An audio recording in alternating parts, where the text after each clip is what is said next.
Hello, welcome to another episode of History Hack. We are very, very excited. Why, Alex, are we so excited? Who have we got that's so awesome today? Well, we've got some guy who people may have heard waffling on down the pub at some point. We have Jonathan W. Jordan with us. So he's been on before talking about the Texas Navy and War Queens, which he wrote with his daughter. But he's a pretty outstanding historian in his own right without Emily's help. It's like award-winning books and best-selling books like American Warlords, which is about Roosevelt's high command and victory in World War II, and Brothers, Rivals, Victors, which is about Eisenhower, Patton and Bradley. But he's come on today. Basically, we are his soapbox today because we have been laughing our heads off about the absolute nonsense coming out of Washington in the last few days, haven't we, John? Oh, it's been quite a show. Yeah, it's been hilarious. But what you want to say today is essentially, you think this shit's bad. This is nothing new in American politics. Yeah, we're gonna go back to the good old days when everything was nice and we had high-minded founding fathers who stood up, wrote declarations, and shit marble. But Yeah. but what we find out is the good old days were not so much different from where they are today, in some respects at least. Yes, we are looking at ugly politics during the era of the founding fathers. So can you define for us then what Democrats and Republicans were in the late 1700s? Because it's not what they are now, is it? It's not. Back in the late 1700s, and we're talking really starting about 1794 to 1796, and up through the early 1800s, you had two main factions. You started out with the Democratic Republicans, led by Thomas Jefferson. They tended to be the rural party of the South. They were in favor of states' rights. And although their name is Democratic Republicans, they are a lot more like the modern Republicans you see today, the party that's based more in the South, party that is more of a rural party, and the party of smaller government. But the Democratic Republicans ironically morphed into the Democratic Party eventually, and we'll get to that in a few minutes. The monarchical northern, the manufacturing-based New York type political party was the Federalist Party, and they tended to be the party in favor of a strong central government.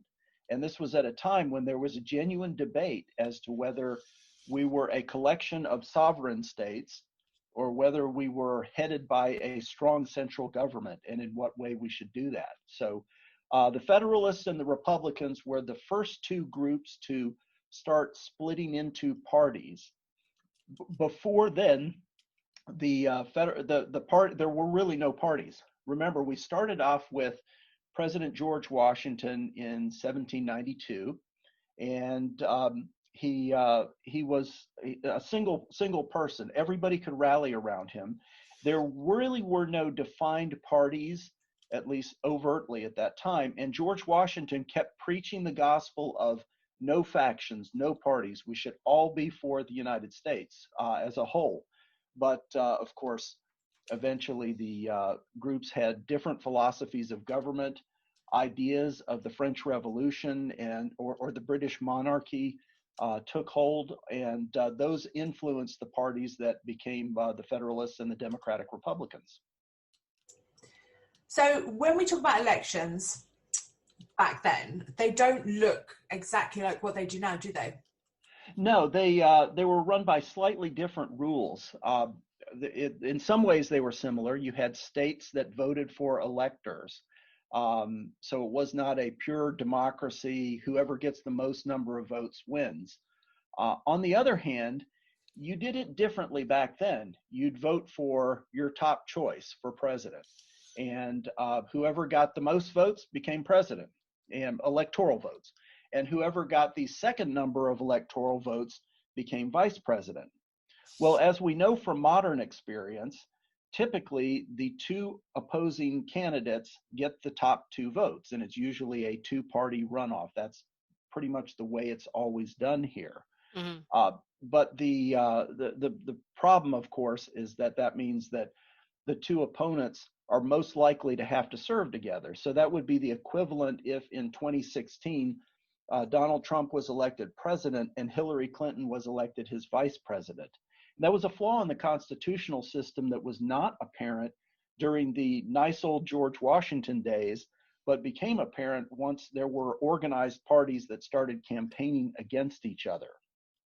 So when was the first contested election and what happened? The first election that we really get into is contested in any sense of the word is the 1796 election. That pitted Secretary of State Thomas Jefferson against Vice President John Adams. Both men had served faithfully in George Washington's cabinet. Both of them were personally loyal to Washington. But in 1796, Washington said, I'm finishing up my second term. I'm not going to run for a third term. Washington did that in one of those great statesman-like moments where he concluded that if the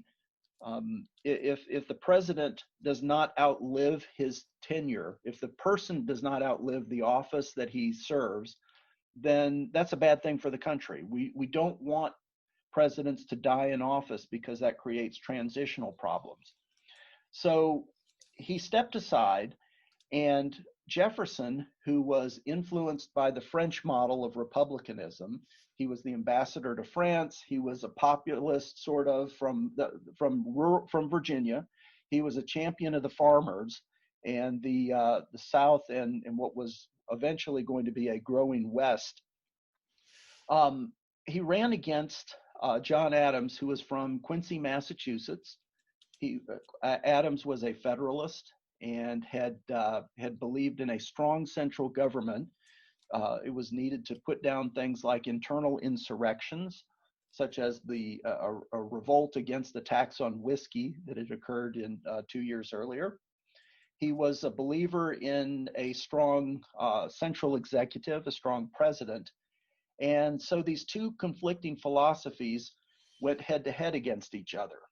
Now, as historians have pointed out, back in 1796, this kind of republic didn't have much of a blueprint. There was very little empirical data that would tell Jefferson or Adams, here's why I'm right. They all had theories. They read the writings of the French philosophes. They looked at their own experiences, and they had these political beliefs that were largely untested. And because they were untested, each side pretty much had to go with their gut. And that election became a very close and very ugly election. In that election, John Adams squeaked by, winning by 3 electoral votes over Thomas Jefferson. However, in that election, there were 3 candidates who were really viable candidates for the presidency: Adams, Jefferson, and then a third guy from South Carolina, who Alexander Hamilton had secretly campaigned for, on the idea that that Adams, who Hamilton personally disliked, and Jefferson. I want to say, did he write a song about it? But no. Yeah, I was about to say, yeah, Hamilton is the Broadway star right now, and we see in that brilliant musical the animosity between Hamilton and Jefferson. Hamilton was a Federalist. He worked faithfully for George Washington. He did not like Adams. Adams was a New England man. Hamilton was an immigrant New Yorker. And the two of them did not get along. So even though they were part of the same party, you had Hamilton secretly working on the side of a third party guy who might be able to knock Adams out of the way, but more importantly, might likely keep Jefferson from gaining enough votes to become president. It turned into a squeaker, as I said. Adams ended up winning slightly, but during this time, a precedent was set for a lot of mudslinging, a lot of ugliness that would become more pronounced as the 18th century ended and the 19th century began. I want to know, how did the press react during all of this? Well, even before the election, both the Federalists and the either anti-Federalists or budding Democratic Republican group had their own partisan papers. Jefferson, early on, around 1794, 1795, hired a French translator clerk in his State Department to publish anti-Federalist articles in the National Gazette. Alexander Hamilton funded the Gazette of the United States, and in these newspapers, they would start they would just bash each other in the press. In fact, that's one of the lines from Hamilton, the musical. We bash each other in the press, and we don't print retractions. And that's really what they were doing. You had people like Thomas Paine, who famously wrote the pamphlet Common Sense during the Revolutionary War, and he was a Jefferson partisan. They would basically talk about the scandalous acts, the dangerous ideas, the avarice, the vice, every one of the 7 deadly sins practically you could come up with. They would charge the other candidate with. What's some of the ridiculous shit that they accuse each other of? Oh, well, they and this actually becomes a later the later iterations had one person from a pro-Jeffersonian who wrote for the Philadelphia Aurora. He was the editor and publisher. He described President Adams as the querulous, bald, blind, crippling, toothless Adams. Meanwhile, you had Jefferson being accused in Federalist pamphlets of atheism, of being a libertine, of being a Jacobin, a shameless debtor as a farmer. He was an advocate of states' rights over the Constitution, and rumors had it he was sleeping with some of his slave women, which, as it turns out, actually did. This is like no better than the shit they chuck at each other now, is it? Oh, absolutely. So Adams comes across as this, as I said, bald, toothless, incompetent grump. He was called a madman, a monarchist, corrupt, insane. He was even accused of sending Charles Pinckney, a diplomat, over to England to fetch 2 wenches for himself and 2 wenches for Pinckney. So he was basically sex trafficking is what the charge was.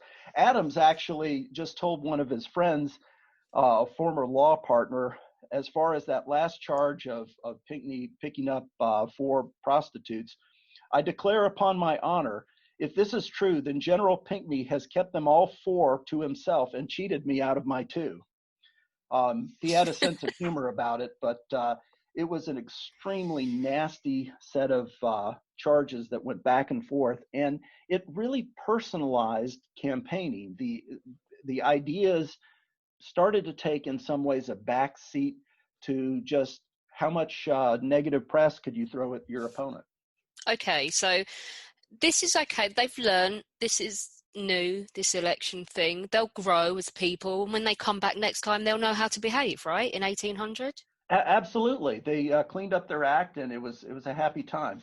Now, the election is that a lie? Yeah. The election of 1800 resulted in a lethal duel, the almost permanent fracturing of a longtime friendship between founding fathers and a constitutional amendment. That's how bad it became. Now, at the time, there was actually, there were concerns that New England would secede from the Union if Jefferson were elected. And David McCullough, the brilliant historian, wrote that the election of 1800 became a contest of personal vilification surpassing any presidential election in American history. And whether Adams or Jefferson was the most abused would be hard to say. It was one of those just ugly times that became that was symptomatic of what we see now. It was a close election. It was one that ended up going to the House of Representatives. It ended up becoming such again, just a bitter personality contest. And in the end, Congress realized that there were constitutional flaws in our process. After Jefferson was ultimately elected, they changed the Constitution and provided that from now on, instead of having the one person, whoever gets the most votes becomes president, number two becomes vice president, that you would vote separately for president and vice president. So you could have essentially the two parties putting their own slate up, and we vote for them together nowadays. So the election of 1800 really didn't do anybody any favors. Ultimately, famously, Alexander Hamilton and the runner-up to the election, Aaron Burr, a New Yorker, were so angry with each other over the result that they met at a duel that resulted in Alexander Hamilton's death. The friendship between John Adams, who ended up third, and Thomas Jefferson had started back during their early Revolutionary War days. These are the two men who collaborated on the Declaration of Independence, one of the most beautifully written political documents in history. They had been fast friends. They met each other overseas in England briefly when they were both serving as diplomats in the early republic. But that 1800 election was so bitter, so divisive between the two, that it resulted in the fracture of their friendship that did not resume until after Jefferson's tenure as president had ended. Part of the reason for that, for the viciousness, or one of the results, I should say, of the viciousness of the press charges back and forth during that time period, was the so-called Sedition Act. It was a law passed under John Adams. He didn't draft the act, but he did sign it, and it provided that there would be criminal penalties for speaking or publishing any false, malicious, or scandalous writings against the United States government or Congress, with the intent to bring them into contempt or disrepute. The idea was that the press had gotten so out of hand, so partisan, and had been throwing so much fake news at the electorate that we're actually going to set criminal penalties for political speech, which was an early embarrassment to our republic. And in fact, the guy who wrote that op-ed in the Philadelphia Aurora describing President Adams as querulous, bald, blind, crippled, and toothless, he was one of the first people arrested under that act. So that's kind of where we were. We think of CNN and Fox News in the United States as being the two hyper-partisan news outlets, but they had nothing compared to the National Gazette, the Gazette of the United States, and the other papers of the time. Does this stop them getting involved? No. They that's the thing. They just continued, and eventually Congress repealed the Sedition Act. It also repealed its companion act, the Alien Act, which was basically there to keep Irish out of the country. It changed the time to become a U.S. citizen from 5 years to 14 years, and the Irish at that time hated the British, which of course is very different today, and they generally voted Republican, which of course is the same that they do today. So, and I'm being sarcastic in both of those, but the idea was that we had such unrest in the country, so many threats of insurrection and rebellion, and there was so much nasty politicizing going on that Congress actually quelled freedom of speech and did a lot of dirty things just to kind of tamp down on it. I'm curious to know, were there any elections in this time period that just didn't involve chaos like this? Alina, when we get past the election of 1800, the one good thing that came out of that time period was it basically settled the political question. For the elections of 1796 and 1800, it had been a real horse race between the Federalists and the Democratic Republicans. The elections were close, very narrowly decided, and either side could tip the balance. But with Jefferson's election in 1800 and his reelection in 1804, that more or less settled the question and put the Democratic Republicans in charge. Uh, uh, after Jefferson's election, then you had James Madison and James Monroe, two Democratic Republicans who were elected.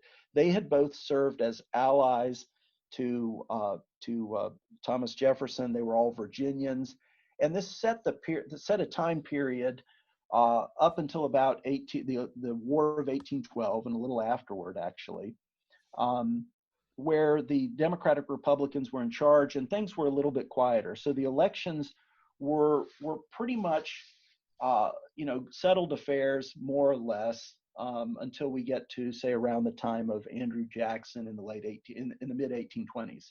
Before we get to that, can I ask a question? You know, there's the limit of 2 terms. No one can be president more than twice, can they? Or 2 4-year terms. That's correct.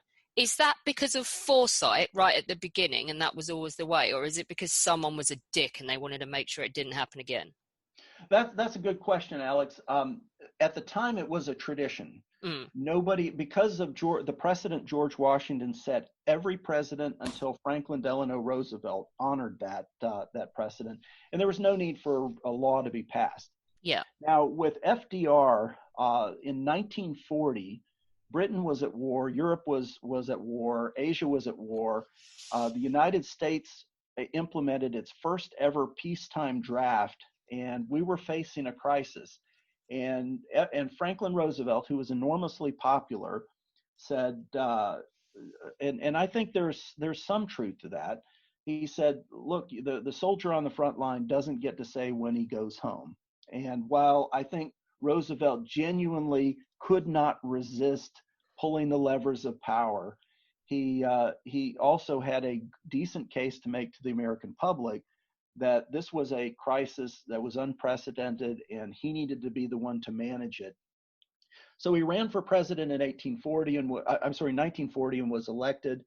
He was reelected in 1944. His health was going, and then after that, we amended the Constitution to provide that there would be a 2-term limit on presidents. So I wouldn't call Franklin Roosevelt necessarily a dick, but he did disregard that time-honored tradition. Get back on track a little bit. He becomes the 7th president, doesn't he, in 1828? He did, and for the 1828 election, it was actually a rematch of the previous election. So you start off with basically a split between the Northerners and Southerners, reflected in the Federalists and the Democratic Republicans. But then once the Democratic Republicans run everything, they start to factionalize themselves. And so you had John Quincy Adams, who won in 1824. He was the son of John Adams. Now, John Adams was a Federalist, but John Quincy Adams was kind of a Northern Democrat. And during the election of 1824, Adams went against Andrew Jackson, and the election went into the House of Representatives because there was Jackson actually won the popular vote, but he did not get a majority of the electoral votes, the votes cast by the states, and as a result, the House of Representatives ended up electing John Quincy Adams with the help of some anti-Jackson guys who just really hated him. So they did a rematch in 1828, and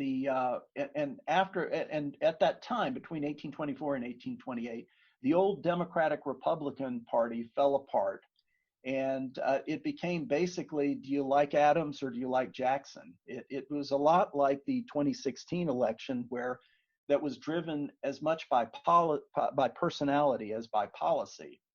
So it became essentially the Jackson versus anti-Jackson parties.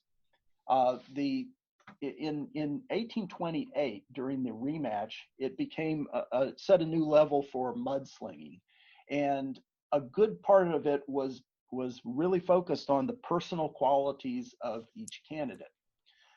Jackson had lived a very colorful life. He had been a young kind of teenage soldier in the Revolutionary War. He'd been wounded by a British saber. He defeated the British at the Battle of New Orleans in 1815. He had owned slaves. He had married a woman who they thought was divorced, but it turned out the paperwork hadn't been finalized. So he ended up having to remarry her, and that caused a scandal at the time. Jackson, as a military leader, had also had people, shot or hanged for desertion and things like that. So all that became fodder for the anti-Jackson candidates. And in the end, the mud was slung at Jackson, but he was so popular as kind of a Southerner, a Westerner, a populist, and a war hero that he ended up taking the election pretty handily on the electoral vote count. He basically got every state except the New England states. But that was another setting where you just had a lot of mud being slung at each other, and basically they were, it was bitterly contested as well. Once he was elected, he basically, his followers were called the King Mob, and the idea was these are basically a bunch of Western anarchists who were like going nuts. After the inauguration, a mob of his followers basically swarmed the White House, and they ended up knocking furniture over. It was just basically a big, it was a big mass crowd and just clusterfuck for the inauguration in March of 1829. And, the furniture was knocked over, things were broken. Jackson had to go out the back door to kind of get away from the crowd.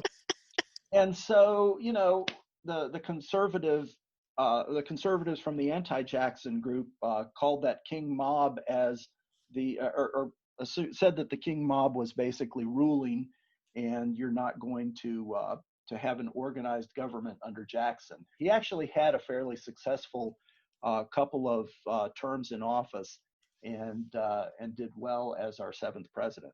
It's just you've got all this to look forward to next week. Oh yeah, exactly. Hopefully security will be a little bit tighter, and at least with the Capitol Hill area, there's more room to move around and knock over punch bowls and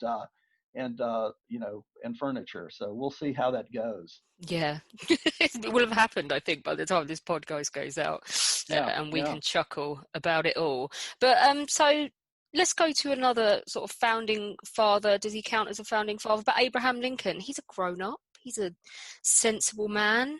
Let's go to his election in 1860. Surely this giant of American history, when he became 16th president of America, his election campaign was all very trite and well-behaved, wasn't it? Yeah, it was.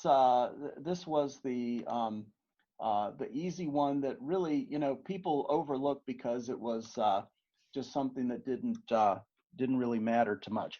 No, this is sarcasm, isn't it? Because I think your words for this is total shit show. It became there are very few times when you can say an election destroyed a country. And while the United States survived the aftermath of the 1860 election, it was the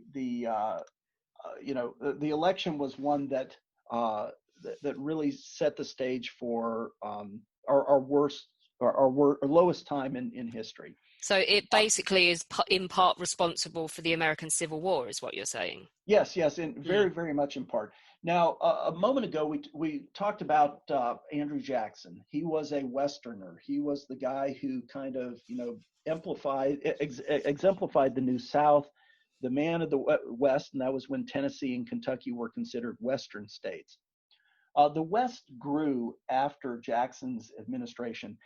Andrew Jackson was a Unionist. He believed in expanding the United States of America under a fairly strong central government.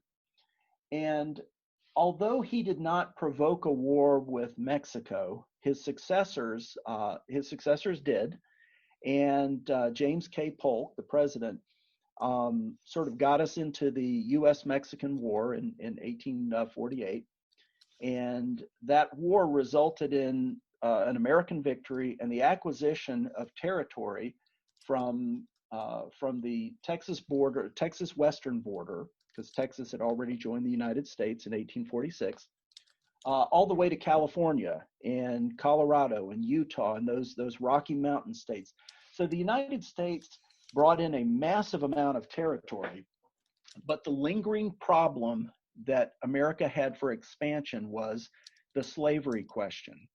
That had been something that the founding fathers struggled with, and they knew in their minds that it would only become a problem that got worse and worse because the slave population would get bigger and bigger. The North tended to be abolitionist and believed that slavery was immoral, evil, and uneconomical. The South held on to its institution of slavery, and because it used a lot of slaves in its farming, particularly its cotton crops. So the country began fracturing, and as new states were added in the aftermath of the Mexican War, the two parties knew that if they had a slave state, that would add to their political power or subtract to their political power. So the question of slavery became worse and worse, and it degenerated under the mediocre presidents that led up to the 1860 election. In the 1860 election, Abraham Lincoln, who a Republican, and the Republicans at this point were the anti-slavery Northerners, ran against John Breckinridge of Kentucky. He was a Southern Democratic candidate. And Lincoln ended up winning a decisive electoral vote. He carried 18 states. Breckinridge carried 11 states. So the states were clearly split. And because of that, in fact, you could almost look at the Civil War and tell who's going to be on the North, who's going to be in the South, and who's a border state by who voted for Lincoln, who voted for either Breckinridge or and Douglas, Stephen Douglas, a Democratic candidate, and then and who voted for the third candidate, John Bell. So you've got you had a very highly divided country. Lincoln was considered to be an ugly man. He was lampooned as an ape, even by people who would serve in his cabinet. He was considered to be sort of a country lawyer hick from back out, back in the backwoods. He made a big deal about his log cabin and rural background. He was actually a very, very intelligent lawyer. He was a good trial lawyer, and he tended to, he was a very good commercial lawyer as well in the disputes between the big railroad companies and the big steamship companies. So you had Lincoln as sort of this candidate who was going to be considered, not personally it was a good target for personal attacks, but more to the point, the country was a tinderbox ready to explode. And the 1860 election was essentially the last straw for Southerners. Shortly after the election of Lincoln, South Carolina seceded from the Union. It was followed by a number of other states, Alabama, Georgia, and then when Lincoln decided that was worthy of calling up volunteers for the Army to suppress the insurrection, then other states such as Virginia followed. So it became a real turning point, which, like the election of 1800, eventually settled things for a long time. And it was sort of a cathartic moment. It was horrifying, but at least it did settle the slavery question and took it off the table. It, of course, did not take other things like racism, political oppression, and other things like that off the table. But at least it got the question of of slavery, which had been lingering since the founding of the Republic, dealt with. So yes, it became another shit show for America. I'm curious to know, out of all, because we've spoken about a couple of elections here, of all of these completely chaotic elections, which one for you is probably the most important? Well, obviously, when your election results in a civil war, that is the most, that's the one that's going to have the most impact in many ways. But taking war aside, if you just say, let's talk about this as a political discussion, I think it would have to be the election of 1800, because it firmly established the idea that A, we can have a two-party system. B, we can have a period where one party is dominant for a long time, and there will be opposition parties that kind of pick at them until they can coalesce and form their own party. And then, of course, it set the process of changing the way we voted for president. So you would not have in the year 2021 President Joe Biden sworn in right before Vice President Donald Trump is sworn in. This has been brilliant because I think we have just about proven that, although granted nobody in any of your stories was wearing a Chewbacca bikini and horns. I'm obsessed with that guy. I know. I can't believe they're indulging his organic diet. I'd feed him Cheetos and let him suffer. He's used to him. He's used to feeding prairie grass with his herd on the range. What a dick. Do you anticipate, I guess be interested because this would have happened by now, do you think they have a handle on the inauguration next week? Do you think we're now seeing the end of this utter carnage that has been the 2020 election? Yes and no. I think they do have a handle on the inaugural. It's going to be a peaceful event.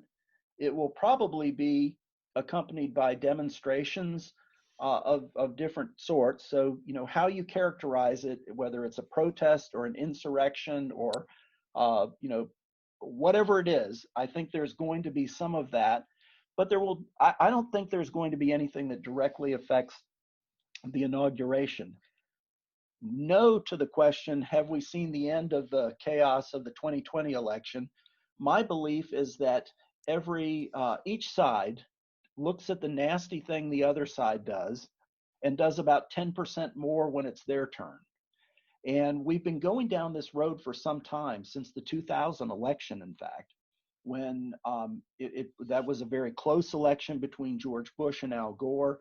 It had to be settled. It had to be settled by the U.S. Supreme Court after it came down to a 570 vote difference in the state of Florida.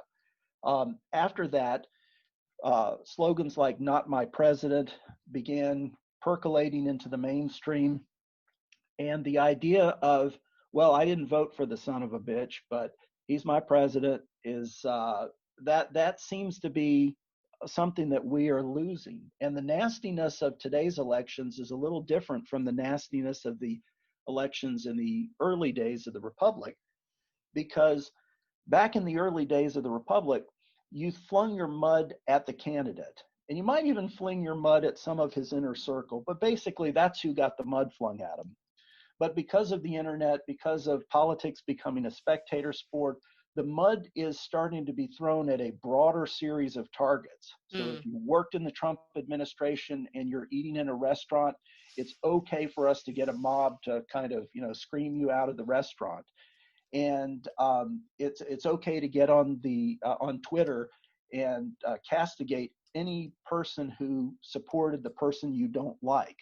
And so that level of nastiness that we saw in the 1800s, which was limited to, by and large, the president and their supporters or the candidate, is now filtering deeper into the fabric of our society and is becoming closer to a social conflict rather than a purely political conflict. And that's what I am concerned about. And it's going to be our challenge to find a way to reverse that trend if we're going to be stronger going forward. I want to say thank you so much. That was so insightful. And for the first time, I got excited about American history. So thank you very much for that. For the first time, that's harsh. I was hoping to go into about an hour of how the Roosevelt administration limited the the import and immigration of Jews who are escaping the Holocaust and those who are trying to get away from Auschwitz. But, I couldn't find a way to work it in. Another time we will do that. Another time, yes. No, I do. I'm lying. I'm not. It's not the first time, guys. It's been quite a few times, but I was captivated. John, you can talk anytime for me. I'm captivated by everything you say. You're very, very kind, Alina. And look, these are always fun to do. Join us tomorrow when we will be learning all about Mary I. That's Bloody Mary, because we spoke to Johanna Strong, who specialises in the historiography of Mary I, which is really interesting because it turns out that history hasn't necessarily been fair to her, and we'll find out why, so don't miss out on that.